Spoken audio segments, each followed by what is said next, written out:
Pessoal! Hoje estamos com mais um episódio do nosso podcast de saúde e bem-estar do Campo Grande News. E o assunto de hoje é Alzheimer. Você tem alguma dúvida sobre Alzheimer? Bom, essa é uma palavra que às vezes assusta muita gente, né? E mais é uma realidade bem complexa. E para falar sobre isso, a gente trouxe o Dr. Pedro Levi. Ele que é neurologista, né, e coordenador do Ambulatório de Cognição e Demência do Hospital Universitário Maria Aparecida Pedrocian, aqui em Campo Grande. E ele vai tirar dúvidas reais sobre tratamento, sobre diagnósticos e outras dúvidas que muitas famílias têm, até porque é uma doença que não impacta só na vida do paciente, né, mas também de toda a família. Doutor Pedro, muito obrigada pela presença. Obrigado, Tyler. É um prazer estar aqui, tá? Num veículo que tem tanta influência na vida hoje do Campo Grandense e todo o estado do Mato Grosso do Sul.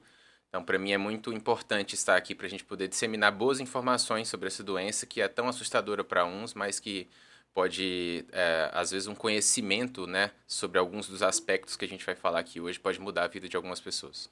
Perfeito.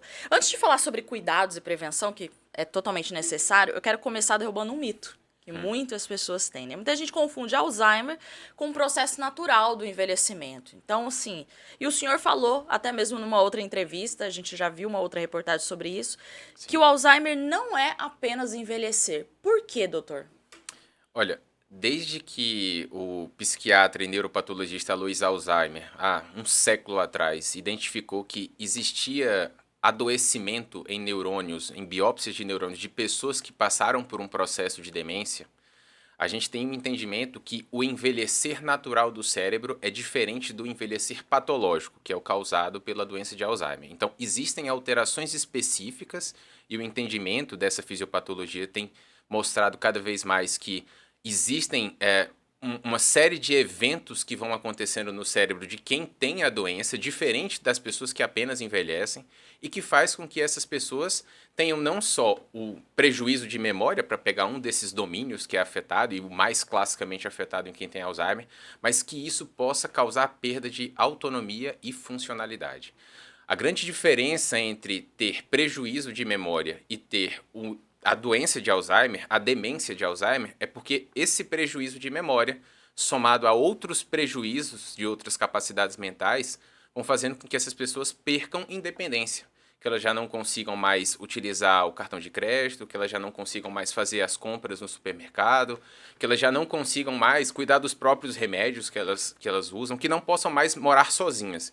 Então, o grande diferencial que existe entre envelhecer e ter prejuízo de memória e ter prejuízo de memória de uma doença de Alzheimer é justamente o fato de impactar a autonomia e a funcionalidade da pessoa. A partir do momento que esse processo é progressivo o suficiente para fazer com que aquela pessoa que morava sozinha ou que tomava conta da sua vida sozinha não consiga mais fazer isso, a gente tem instalado um processo do que a gente chama de demência.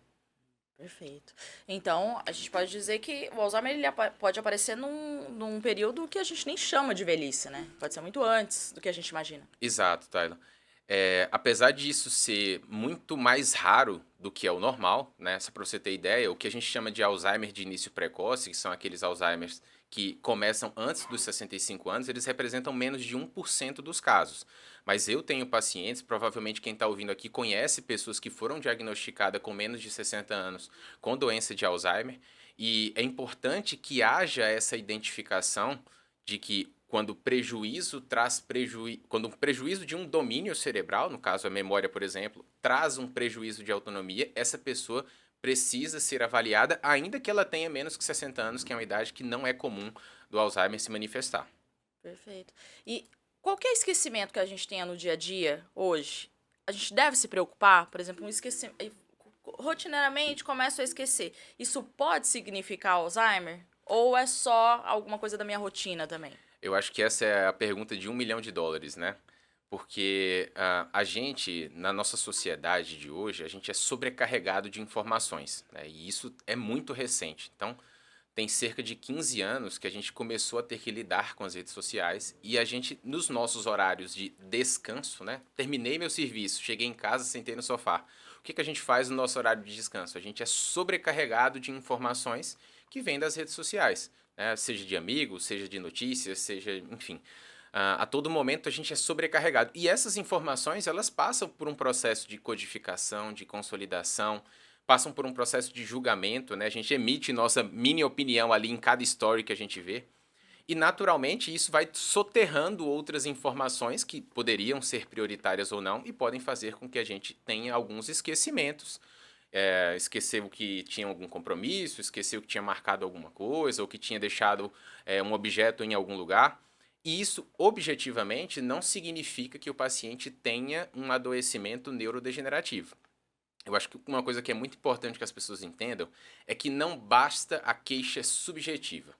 Uma coisa que é muito importante e que só a consulta médica com o neurologista é capaz de trazer é a avaliação objetiva daquela queixa. Existem testes e avaliações universalmente reconhecidos para a gente mensurar se você está bem ou não, de acordo com sua faixa etária. Existem, inclusive, baterias cognitivas que a gente aplica no consultório para isso. Então, não basta eu ter uma queixa de memória, tudo bem, mas me prova aqui no meu teste objetivo que você não está pior do que alguém do seu sexo e da sua idade. E quando a gente percebe que isso é subjetivo apenas, a gente vai tentar identificar a causa. Será que essa pessoa está passando por um processo de depressão? Será que essa pessoa tem ansiedade? Será que ela está apenas tomando alguma medicação que pode prejudicar a memória dela, o raciocínio, a atenção? Será que ela tem algum processo de estresse, de burnout, que pode estar influenciando na capacidade dela de consolidar informações e aprender coisas novas? Então, é o que a gente chama de transtorno cognitivo subjetivo e por isso que sempre que há queixa é importante procurar assistência para que possa se desmistificar a partir dali que não é realmente um processo neurodegenerativo por trás daquela queixa. Ter Alzheimer, o que leva as pessoas a ter o Alzheimer? Tem fatores que influenciam? Aqui eu acho que é isso, né? O que causa? A gente tem essa resposta? Sim, apesar que essa resposta ainda não é totalmente conhecida pela ciência nos dias de hoje. A teoria que está por trás do processo de adoecimento neurodegenerativo do Alzheimer é que em um dado momento, né, que às vezes pode acontecer cerca de 20 anos antes do tempo de manifestar os sintomas, começam a se depositar dentro do cérebro umas proteínas chamadas de proteínas amiloides, que vão desencadear uma cascata de eventos que levam à degeneração de um neurônio, tá? Então, como eu falei, esse processo no entendimento do espectro da doença, ele acontece às vezes décadas antes da queixa. Estou com um problema de memória, ou perceberam que eu tenho um problema de memória, certo? E provavelmente existem fatores que fazem com que essa degeneração acelere, os chamados fatores de risco que a gente chama de modificáveis ou preveníveis. Tá? Então, já há identificação de alguns fatores de risco, cerca de 14, que fazem com que alguém possa ter mais chance de desenvolver ou de acelerar esse processo de Alzheimer, da deposição das chamadas proteínas beta-amiloide no cérebro. Tá? Então, só para a gente poder entender, dividindo por faixa etária, na primeira fase da vida, então infância, adolescência, ainda quando adulto jovem, a coisa que é mais importante para você prevenir esse processo é o conhecimento, é a escolaridade, né? Então, uma pessoa que estudou mais, que aprendeu mais, que conheceu mais, ela provavelmente tem uma chamada reserva cognitiva que é protetora ao cérebro.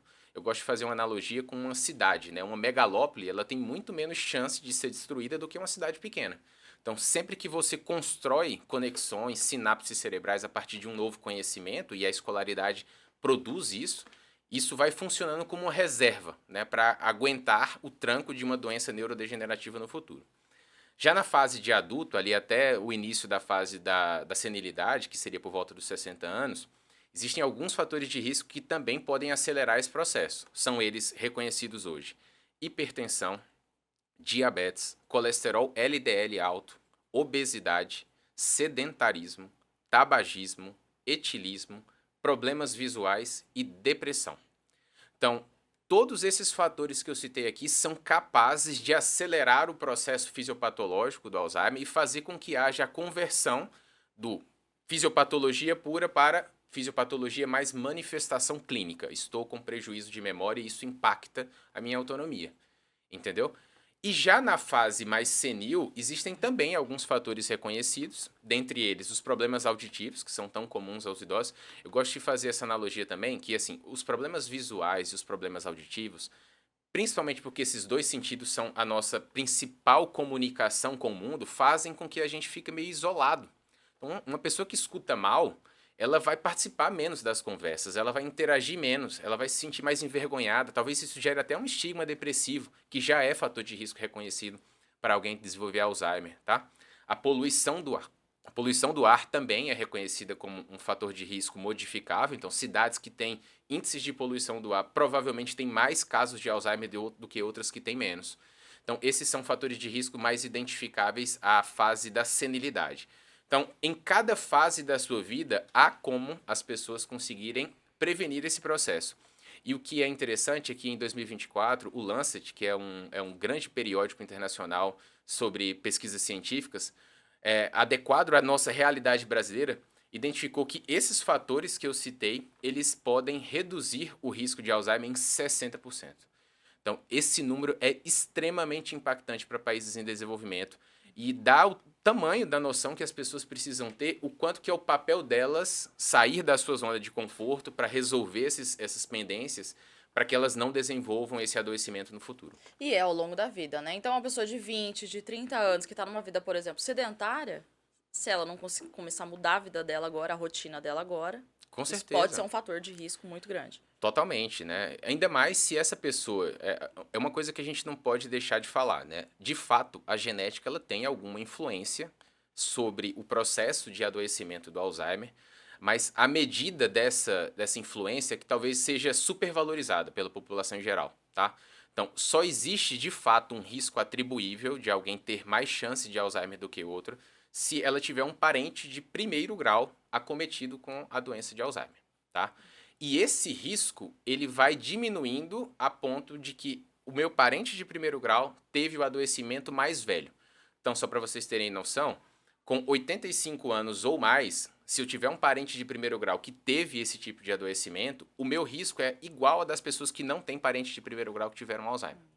Enquanto que, a partir do momento que esse adoecimento aconteceu num parente de primeiro grau entre 55 e 60 anos, provavelmente minha chance de desenvolver esse adoecimento ele é da ordem de 19 vezes maior do que o da população geral. Então, a genética tem um peso, mas ela é muito maior para as pessoas que tiveram parentes de primeiro grau que desenvolveram o chamado doença de Alzheimer de início precoce. Então, às vezes a pessoa pode ficar menos despreocupada, né? E mais preocupada com a sua rotina e com seus hábitos, Muito né? mais. Do que só nessa coisa da genética. Porque aí a gente entra num ponto que eu já ouvi muitas pessoas falarem, né? Ou se preocuparem. Tem aquela parte da família que teve uma relação, né, com Alzheimer, e aí a pessoa que talvez perdeu um familiar ou tá vivenciando isso, ela fica sempre com aquele medo. Eu vou ter o Alzheimer, eu vou ter o Alzheimer. E aí, como é que lida com isso, né? Como é que lida com essa angústia, dessa possibilidade? Então, isso a gente pode já diminuir essa preocupação e se preocupar mais com os nossos hábitos do Com que com certeza. essa genética. Com certeza, né? Você tem toda a razão. De fato, acho que assim, é um hábito da sociedade em geral, né? Terceirizar o problema. Ah, se não fosse aquilo, eu faria tal coisa. Então, as pessoas tendem a supervalorizar algo que não é modificável, como a genética, como o próprio envelhecimento, né? Envelhecer é fator de risco para Alzheimer. Isso é fato, né? Pessoas que têm 90... Só para você ter ideia do tamanho da estatística, né? Pessoas com 90 anos ou mais, 1 a cada 3 tem Alzheimer. Então, é fato que existe um fator de risco que é não modificável, é envelhecer. É fato que existem fatores de risco como genética. A gente já tem identificado alguns genes que causam isso. Mas e o que é que depende de você? Que modificaria esse risco na ordem de 60%. Então, a partir do momento que as pessoas têm esse conhecimento, que todos esses fatores de risco que eu citei aqui são capazes de diminuir o processo de adoecimento por Alzheimer, isso pode ser transformador na vida de uma pessoa. E como você falou, é a partir de hoje, você que tem 40, 60 anos ou até mais que isso, é de hoje que se começa a prevenir o Alzheimer, tá? Não deixe para depois, porque depois pode ser tarde demais. Sobre diagnósticos. Hoje a gente tem exames que as pessoas podem fazer para saber se tem, né, essa predisposição genética? Como é que isso funciona e como é que, do ponto de vista médico, isso é olhado, assim? Porque tem o lado de quem vai saber se tem e vai ficar bem, e tem talvez a pessoa que não vai encarar isso de uma maneira muito legal. Como é que é essa relação, né, ética em relação a essa informação para o paciente? É verdade, Tayla. Eu acho que esse talvez seja o aspecto mais complexo, né, do que existe hoje de ciência por trás de desvendar esses mistérios por trás do Alzheimer. Existem testes genéticos que são capazes de mapear os principais genes que estão associados à doença de Alzheimer.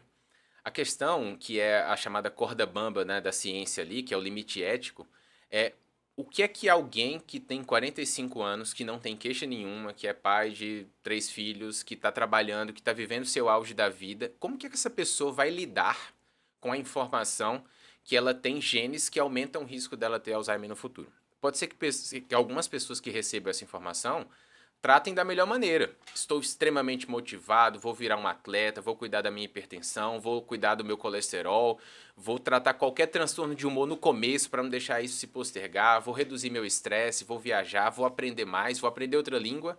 Ou pode ser que isso seja absolutamente depressor.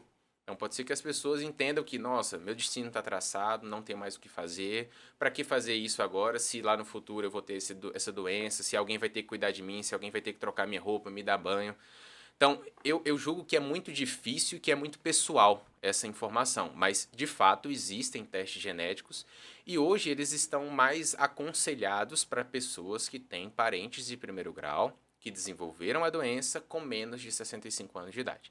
Então, eu não indicaria de maneira alguma qualquer tipo de teste genético para alguém que teve um avô ou uma avó, que teve um pai que teve o adoecimento por Alzheimer por volta dos 80 anos, 85. Não faz o mínimo sentido, porque a influência dos fatores de risco modificáveis é muito maior do que da genética. E tendo em vista hoje como a gente está sempre atropelado por informações que já causam ansiedade na gente, né? Imagina alguma informação como essa. Exato, aí seria absolutamente difícil de lidar. Eu acho que a tendência é ser pior do que melhor, né, ter essa informação. Das pessoas que eu já conversei sobre isso, assim, todas elas entenderam assim, olha, eu sei, eu entendo, meu risco é maior mesmo, então vou me cuidar. É melhor que eu não tenha essa informação. E eu acho que é justo, né? Ela pode. A informação ela tem mais risco, né? Saber que tem um gene, não sei se vai mudar muita coisa, entendeu? Quando vem o diagnóstico de Alzheimer, isso nunca afeta só o paciente, né? Afeta também a família. É, como médico, como é que a família pode reagir aos primeiros sintomas ou quando vem esse diagnóstico com o paciente, né? Porque eu acho que esse é o momento mais delicado ali, porque tem o momento de aceitação, de entender que a doença Uhum. existe, mas também tem um momento de negação. Muitas pessoas custam acreditar ou até usar a palavra Alzheimer. Não, minha família não tem, minha mãe não tem isso, minha avó não tem isso. Como que é esse processo, assim? Como é que É, essa família pode reagir? perfeito. Vamos descrever como é que é esse processo do diagnóstico, até para que as pessoas possam entender exatamente como é que é o padrão da história natural da doença, tá? Então, imagina que você tem, pegando o fenótipo clássico de quem tem Alzheimer, tá? Você tem uma pessoa que tem mais de 65 anos. Na maior parte das vezes as mulheres são acometidas, tá? Não é tão grande essa diferença, mas mulheres são mais acometidas que homens. E essa pessoa tinha uma queixa de memória que não impactava tanto a vida dela, mas que em um dado momento essa queixa de memória se juntou a uma desorientação espacial. Então vou dar um exemplo. Essa pessoa que sempre frequentou o centro da sua cidade, que sempre foi no mesmo supermercado, dessa vez foi e de repente ela não conseguiu voltar para casa. Ou então essa pessoa começou a fazer confusão com as medicações, tomou a mais, tomou a menos. Essa pessoa deu um troco ou pagou alguma coisa muito a mais do que deveria ser. Então, era alguém que já tínhamos identificado que tinha alguma queixa, algum comprometimento de memória, e de repente passou a ter um outro comprometimento junto, certo? Essa pessoa, ela com certeza precisa passar por uma consulta com um neurologista, de preferência um neurologista especialista em cognição, porque essas consultas elas são bastante demoradas, detalhistas, tá? Na consulta especificamente, o que é que vai ser feito? A gente vai pegar a informação subjetiva, olha, minha mãe está tendo esquecimento. E é muito importante a informação do informante, do cuidador, do familiar, porque existe um negócio que a gente chama na neurologia de anosognosia, que é a perda do insight sobre o adoecimento, que muitas vezes, na maior parte das vezes, acomete quem tem o adoecimento de Alzheimer. Então, pode ser que para aquela pessoa, aquilo ali seja extremamente banal, o fato dela ter esquecido de como chegava em casa. Mas é normal no Alzheimer você perder esse insight sobre o adoecimento. Então, quem está de fora precisa mais do que a própria pessoa entender. Opa, tem uma coisa estranha, vamos levar essa pessoa para passar por uma avaliação, tá? Então, durante a consulta, a gente vai transformar a queixa subjetiva em uma queixa objetiva a partir dos testes. A gente tem alguns testes, a gente aplica, mensura. Se ela pontuar menos do que a escolaridade dela deveria mostrar, de fato, a gente tem uma queixa objetiva. A partir daí, a gente vai começar a tentar entender se existem diagnósticos diferenciais por trás. Exames de imagem, tomografias, ressonâncias. Hoje a gente tem o advento de mais exames de imagem que conseguem fazer essa identificação precoce, como são o caso das tomografias com emissão de póstron, das cintilografias de perfusão cerebral.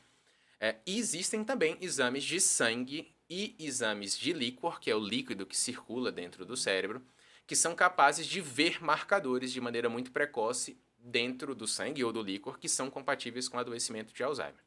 Então, a partir do momento que a gente junta essas peças do quebra-cabeças, a queixa subjetiva, o transtorno objetivo nos testes, os exames mostrando que não existe nada por trás disso, tá?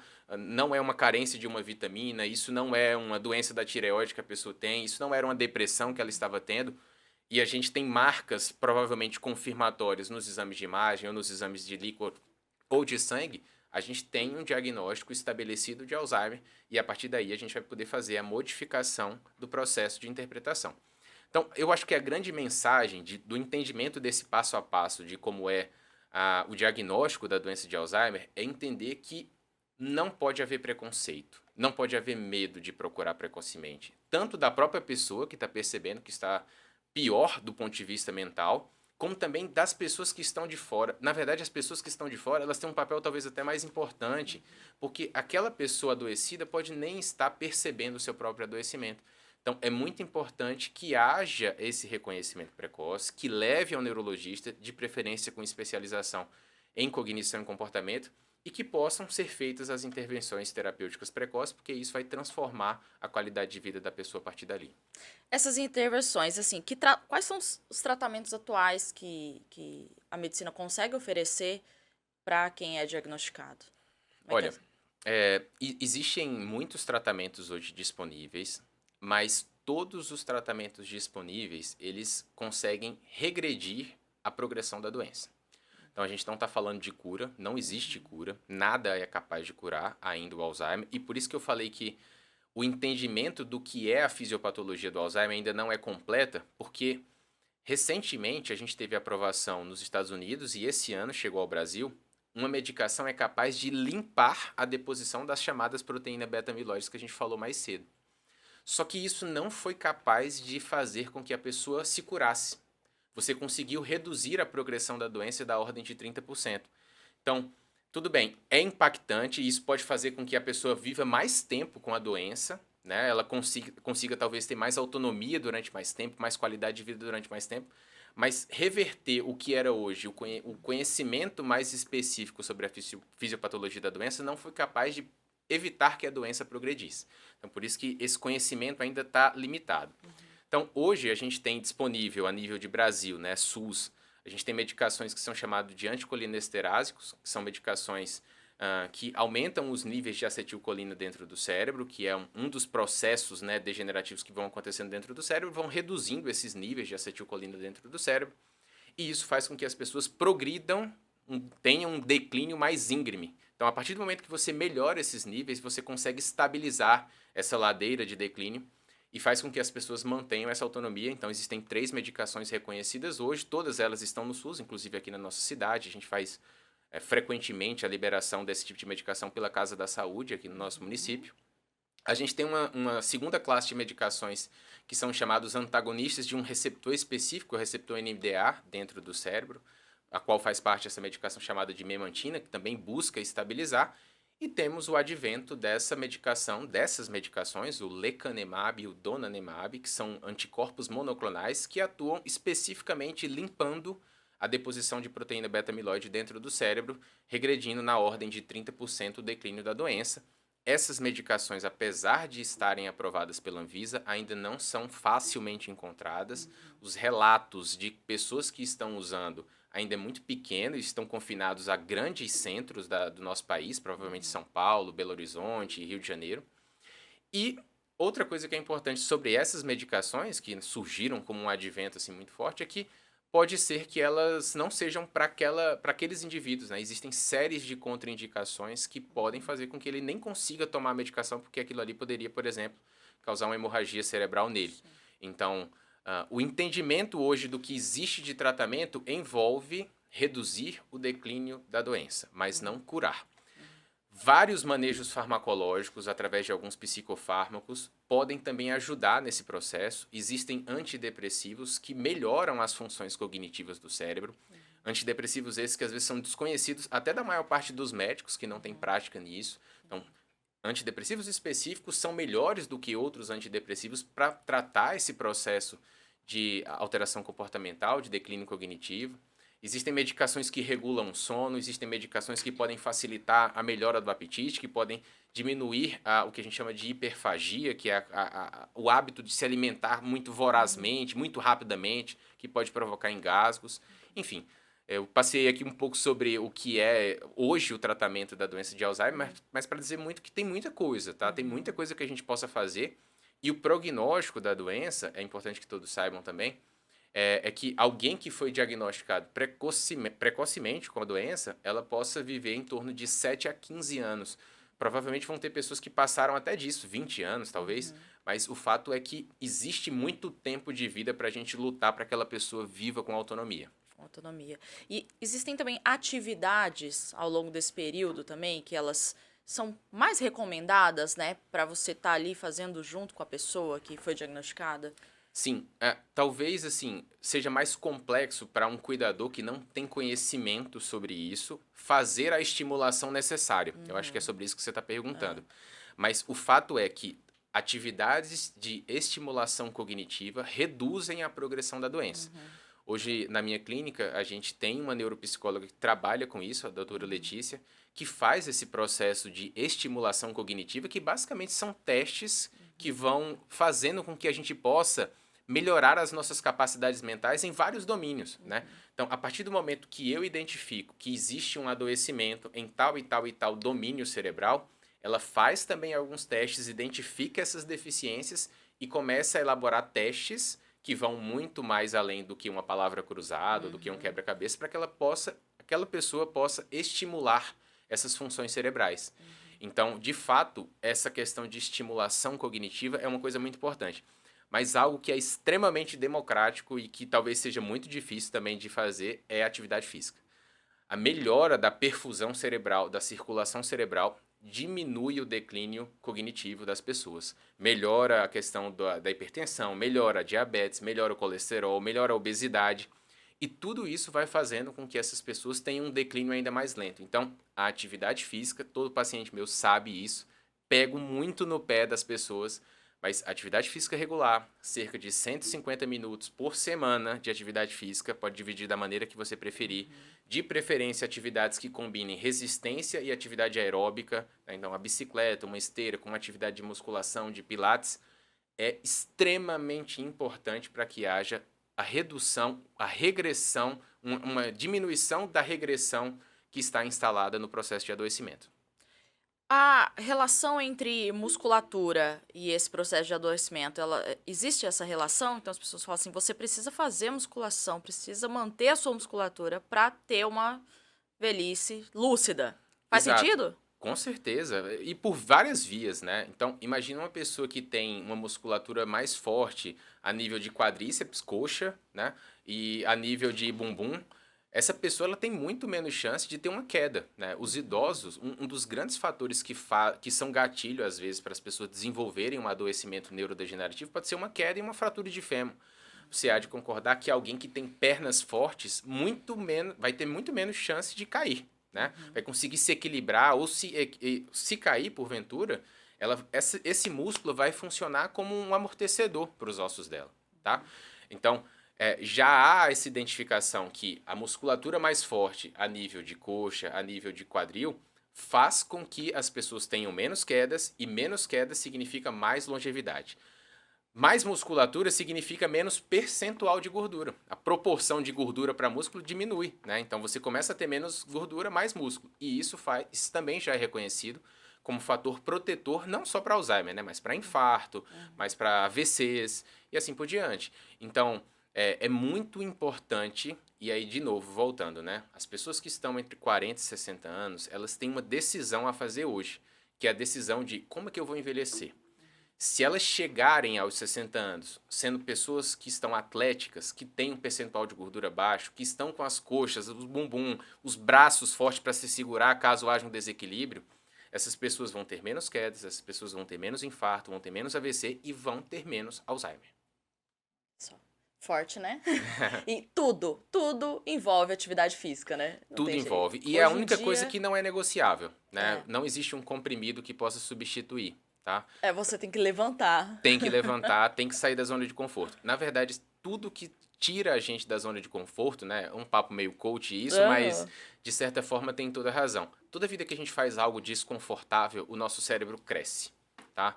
Então, se eu não quero aprender italiano, por exemplo, provavelmente eu vou me manter na zona de conforto. Mas a partir do momento que eu aprendo essa outra língua, eu vou criar novas sinapses. Essas sinapses vão se conectar com sinapses anteriores e eu vou construindo minha megalópole dentro do cérebro, que faz com que um processo neurodegenerativo no futuro não possa me acometer. É fato também que para uma pessoa de 70 anos aprender outra língua é muito mais difícil do que para uma criança de 10 anos. A gente não está dizendo que é a mesma coisa. Mas talvez essa pessoa de 70 anos tenha mais maturidade e mais capacidade de se motivar para fazer isso do que uma criança. Então, todo tipo de conhecimento, todo tipo de motivação que nos leva a fazer uma atividade física pode transformar o nosso envelhecer. As mudanças comportamentais, para quem tem o Alzheimer, ela varia de paciente para paciente, né? Os esquecimentos, às vezes tem aquele período também que ela vai perdendo ali a autonomia dela, o momento da agressividade, que isso também pode ocorrer. Tendo essa diferença, como é que conversar com uma pessoa diagnosticada sobre o que ela tem sem sofrimento? Tem como fazer essa conversa sem que haja um sofrimento maior, assim? Tem como, e depende muito do cuidador. Esse é um assunto que provavelmente a gente daqui a pouco vai conversar também sobre. Mas, de fato, realmente, eu acho que a coisa mais difícil de lidar no adoecimento da doença de Alzheimer é os chamados sintomas comportamentais ou neuropsiquiátricos.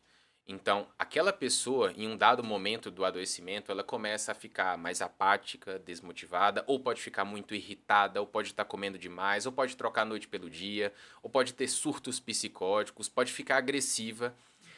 E lidar com isso, para alguém que ama tanto aquela pessoa, é muito doloroso. É muito doloroso, né? O que a gente recomenda é o seguinte, nem tudo precisa ser tratável farmacologicamente. E a primeira virtude que o cuidador precisa ter é paciência. Eu falo isso para todos os dias no meu consultório aos pacientes. Eu sei que é fácil falar e não conviver, né? Mas, de fato, ter paciência para redirecionar aquele questionamento, aquele conflito que se formou ali para uma outra coisa, pode ser uma forma de começar a lidar com o problema melhor. Então imagina que um idoso quer sair de casa porque ele quer ir na rua, me deixa sair, não, você está me trancando aqui em casa. Em vez de confrontar e dizer que você não pode, você está proibido, o médico falou, que tal se você redirecionasse para uma outra atividade? Ô mãe, ô pai, eu vou fazer aqui uma coisa na cozinha, tenta me ajudar aqui, por favor. Vamos bater essa massa, vamos fazer esse bolo, eu vou fazer um café, você me ajuda? Pega o açúcar para mim.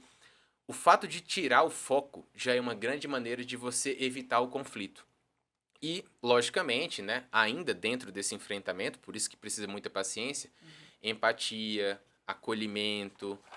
Eu acho que é muito importante para o cuidador ter o seu momento pessoal, tá? Acho que a rede de suporte ela é muito importante. Uma coisa que a gente percebe muito que acontece nas famílias é que um cuidador vai ser eleito o cuidador principal, né, por livre e espontânea pressão, nem sempre é por livre e espontânea vontade. E essa pessoa, muitas vezes, ela é abandonada. fica muito cômodo para o resto da família, às vezes ajudar financeiramente, ou nem isso, né? Mas aquela pessoa fica sozinha, sobrecarregada. É ela que tem que todo dia dar a comida, bater a comida para ficar mais numa consistência menor, ela que tem que dar banho, ela que tem que trocar de roupa, ela que tem que aguentar os xingamentos, ela que tem que discernir que aquilo já é um estado patológico e não mais um estado normal, que não é porque ela quer que ela está falando aquilo. Então, a partir do momento que a família entende que ela tem um papel nessa rede de suporte para diminuir a sobrecarga daquele cuidador, eu acho que os cuidadores vão conseguindo desenvolver essa própria paciência, esse acolhimento para redirecionar, para não entrar no conflito, entendeu? As pessoas que cuidam também podem adoecer, né? Muito, com Então, certeza. Isso acontece todos os dias, né? Eu acho que a primeira coisa que acontece é que essas pessoas elas desenvolvem basicamente três coisas: transtornos depressivos, transtornos ansiosos e transtornos do sono. Então, eu tenho diversos cuidadores que eu acompanho também e que ficaram tão neuróticos com a hipótese do pai acordar de madrugada com algum surto ou querendo sair de casa que ele já não consegue mais dormir. O sono ficou extremamente superficial. Eles acordam 2, 3 horas da manhã, meio que assustados, já vai olhar o que está acontecendo, se a pessoa está dormindo ou não. Então, assim, é muito comum que vire uma bola de neve. A pessoa dorme mal, a pessoa fica mais triste, ela não consegue mais fazer uma atividade física, ela não consegue mais sair para comprar alguma coisa, ela não consegue, às vezes, nem visitar os filhos que moram em outro lugar, porque ela está totalmente empenhada e engajada num processo sozinha de tratamento, de cuidar, né, daquela pessoa que está precisando. Então, realmente, há um adoecimento por parte do cuidador. Existe um mito, né, que se prolifera de que a pessoa que cuida de quem tem Alzheimer tem mais chance de ter Alzheimer. Eu entendo isso por outra linha, né? Eu acho que as pessoas que cuidam de quem tem Alzheimer têm mais chance de ter transtornos, especialmente depressivos, e isso pode fazer com que essa depressão um dia se torne realmente um fator de risco para acelerar o processo do Alzheimer. Mas a pessoa também que cuida de alguém que tem Alzheimer não vai fazer atividade física, provavelmente a alimentação dela já não é boa, não cuida da própria pressão, não vai no cardiologista regularmente. Então, todos aqueles fatores modificáveis vão se tornando pouca prioridade na vida daquela pessoa e a gente está aumentando naturalmente o processo de adoecimento neurodegenerativo que porventura possa estar acontecendo. e aí você entra num ponto delicado, né? Porque geralmente existe um cuidador, né? Por livre e espontânea pressão. Isso prova que o Alzheimer não é um diagnóstico só do paciente, mas ele é uma preocupação da família inteira, né? Se a gente tivesse um pouco mais esse olhar da família inteira, talvez seria mais fácil tanto para o cuidador quanto para o próprio paciente, né? Faz diferença quando a gente tem uma família inteira Totalmente. envolvida e quando Totalmente. você percebe que seu paciente tem só um cuidador? O prognóstico muda completamente, tá? A gente tem pessoas que têm uma rede de suporte familiar grande. Essas pessoas elas vivem muito mais tempo com autonomia e depois vivem muito mais tempo mesmo que precise de supervisão, de ajuda para várias atividades básicas de vida diária, tá? Mas eu acho assim, essa questão do apoio e do suporte que a família precisa dar, financeiro, presencial, físico, emocional, tudo, para mim é tão importante que se pudesse ficar alguma mensagem dessa entrevista aqui, eu diria para você que não está empenhado no cuidado, que está cômodo para você deixar algum cuidador lá cuidando daquela pessoa que tem Alzheimer, por favor, ajude, se faça presente. Deixe aquela pessoa ter uma tarde livre, um final de semana livre. Isso vai fazer toda a diferença no cuidado. Todo mundo vai ficar menos sobrecarregado para que haja um cuidado melhor. Então, eu acho que essa é uma mensagem tão crucial, tão importante, que eu gostaria de manifestar isso para que todas as pessoas que estivessem ouvindo, que estivessem nessa situação de conforto, ah, não, fulaninho cuida e tal, participem disso. Isso é muito importante, tá? Acho que é uma coisa primordial dentro do cuidado e melhora o prognóstico das pessoas. Até porque o paciente, nos seus momentos lúcidos, ele também sente o afeto, né? A presença, que eu acho que é algo muito importante também. Porque o abandono dentro do contexto do Alzheimer deve ser muito maior, né? Com certeza. Sente o afeto e sente a ausência, né? Então, imagina um momento de lucidez ali por volta das 10, 11 horas da manhã. Cadê meus filhos? Por que que nunca mais vieram aqui? Por que que tal pessoa não veio me visitar, nunca mais veio almoçar comigo? Por que que essa pessoa não me levou para sair, para almoçar, para ver andar no parque? Então, assim, tanto a ausência é sentida, como também a presença, ela traz muito calor, né? Muito afeto, como você falou. Faz toda a diferença dentro do cuidado. A gente percebe que famílias que estão muito próximas, muito juntas, a pessoa ela vai passando por essas etapas do adoecimento muito melhor. Isso prova que o suporte nem sempre fala de dinheiro, né? Mas pode falar mesmo de Totalmente, né? ações. Talvez seja muito menos de dinheiro e muito mais de ações. A gente não vai julgar Sim, que não precise de dinheiro, tá, precisa. gente? Precisa de dinheiro, os tratamentos podem ser caros, fralda custa caro, produto de limpeza custa caro, cuidar da casa, além de tudo isso, custa caro, mas o papel da presença e o papel de não deixar ninguém sobrecarregado faz toda a diferença. Aqui em Campo Grande, você trabalha no hospital universitário, né? Isso. E lá vocês têm esse ambulatório de cognição e demência. Queria entender como é que funciona esse ambulatório e como as pessoas que também têm pacientes, né, nessa condição, que têm familiares nessa condição, podem também buscar ajuda, enfim. Queria entender como é que funciona lá. Assim, o ambulatório de cognição foi um grande presente que eu recebi, né, aqui da direção, da gestão do Hospital Universitário, do Dr. Gabriel Braga, que é nosso coordenador na neurologia lá. Porque, assim, juntou o que eu tinha aprendido a fazer com a nossa capacidade de fazer isso para o público geral, tá? O ambulatório funciona às segundas-feiras, de 1 às 5 horas da tarde, tá? Ele ainda funciona sob demanda interna. O que é que isso significa? Pessoas que já têm algum acompanhamento no HU, elas podem ser encaminhadas por via demanda interna para esse ambulatório específico. É um ambulatório que tem poucas vagas, porque tudo que eu falei aqui exige muito tempo de consulta. Então, todo mundo que vai passar um dia por a minha consulta e pela consulta dos nossos residentes lá que nos ajudam, sabe que vai demorar, saiba que vai demorar, porque a gente precisa ir na minúcia, a gente precisa ir no detalhe, a gente precisa orientar sobre várias coisas aos cuidadores, a gente precisa acolher aquele cuidador, a gente precisa direcionar, às vezes, o paciente para a equipe multiprofissional, para um fonoaudiologista, para um fisioterapeuta, para um psicólogo e assim por diante. Então, hoje ele está funcionando através de um processo de demanda interna e somente pacientes que já têm algum grau de acompanhamento pelo hospital universitário podem ser encaminhados a esse ambulatório.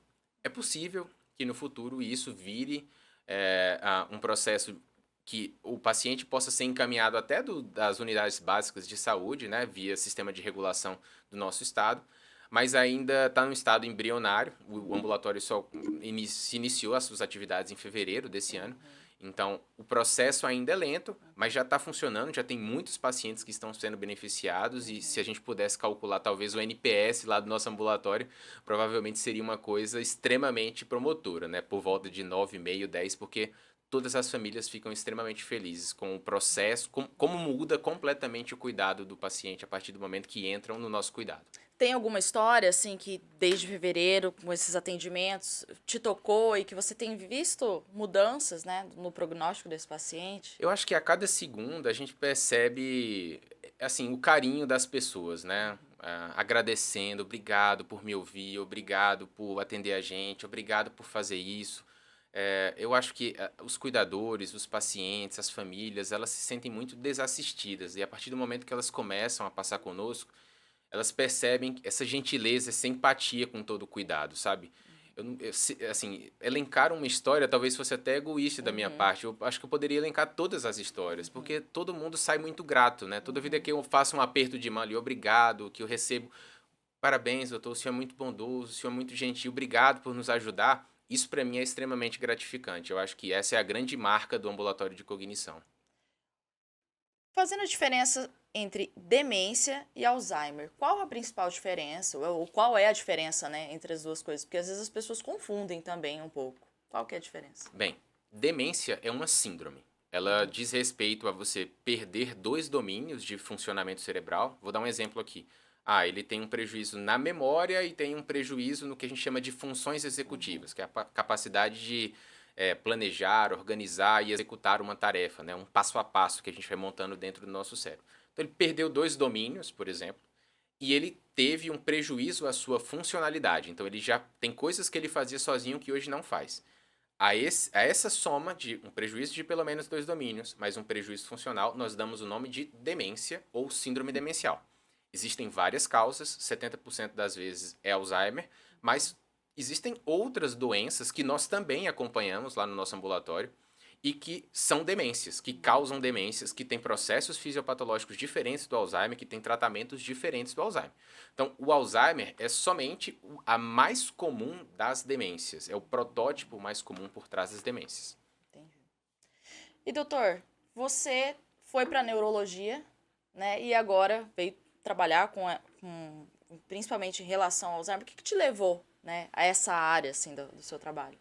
Olha, eu sou uma pessoa que, quem me conhece sabe, minha esposa fala que é pés no chão, cabeça na lua, uma coisa assim, alguma coisa sobre isso. Porque eu adoro mistério, eu adoro ficção científica, eu adoro pesquisar sobre coisas que não se tem conhecimento. O meu hobby é estudar filosofia, estudar economia, estudar história. Então, eu acho que a neurologia me encantou em um dado momento na faculdade por ser algo misterioso, algo que não está desvendado, algo que a gente vai descobrindo no dia a dia ainda, sabe? Não é um terreno em que eu já sei de tudo e que domino completamente, que tem tudo na minha mão. Existe um imponderável por trás e lidar com essas imprecisões e com esse imponderável, eu acho que me encantou muito na neurologia. E dentro da neurologia existem áreas que são extremamente mais técnicas, metódicas, pragmáticas e outras que também são um pouco mais misteriosas, né? E a cognição, de novo, me encantou dentro da neurologia por ser esse terreno fértil onde a gente vai poder construir ainda muito conhecimento. Então acho que foi isso que me levou à neurologia e depois à cognição. Que mensagem você deixaria, né, para quem acabou de receber um diagnóstico de Alzheimer na família? Ah, eu acho que o mais importante nesse processo é que entender que, apesar de ser difícil lidar com algo que é progressivo, talvez essa seja uma oportunidade de haver um planejamento, uma organização, de valorizar o presente, tá? As pessoas que têm um diagnóstico, às vezes numa fase precoce da doença, elas têm oportunidade ainda de ter insight sobre o próprio adoecimento, podem fazer, às vezes, uma programação de herança, podem fazer uma viagem, podem aproveitar mais os momentos que vão ter com aquelas pessoas. Então, eu acho que o diagnóstico não é uma sentença. Eu sou extremamente contra a gente prognosticar o tempo de vida de uma pessoa. Acho que isso é extremamente imponderável. E eu acho que a mensagem que eu diria é que é o seguinte: o diagnóstico precoce nos traz tempo, e tempo é valioso. Cada segundo que a gente está vivendo nessa vida aqui vale muito a pena. Então, às vezes, um diagnóstico como esse é uma oportunidade. E se você não enxergar dessa forma, você nunca vai procurar um neurologista cedo. Por isso que eu gostaria que, de fato, vocês pudessem ter essa mensagem. E a outra coisa que eu acho que é muito importante, foi um tema que a gente abordou muito aqui, é que o não adoecimento depende muito de você. Deixa de terceirizar isso à genética, deixa de terceirizar isso ao envelhecimento.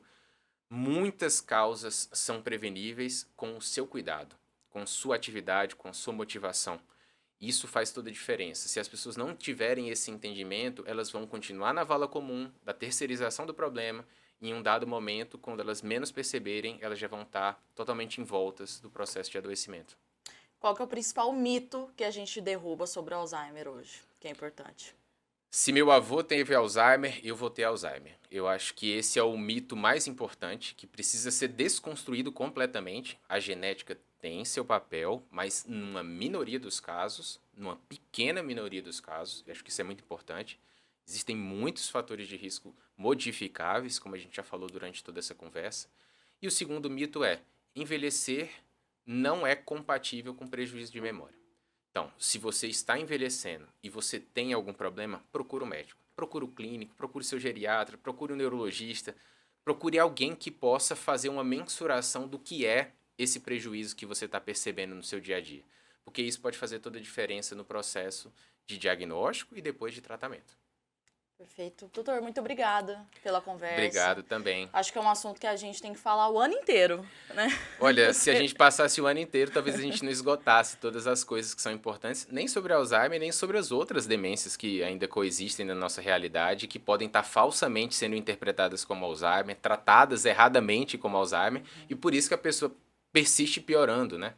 Então eu acho que essa conversa foi muito legal, foi um prazer participar. Estou à disposição para outras conversas. E que as famílias podem também buscar ajuda, né? E entender que elas não precisam estar sozinhas, né? Que tem um diagnóstico, tem como tratar, pelo menos regredir, né, a doença. E acho que a chave que você falou aí é paciência. Paciência. Né, para poder encarar tudo isso. A chave é paciência e a nossa meta é manter a autonomia, manter qualidade de vida. Hoje, à luz do conhecimento de hoje, manter a autonomia. Espero que, num futuro breve, a gente possa estar falando de cura.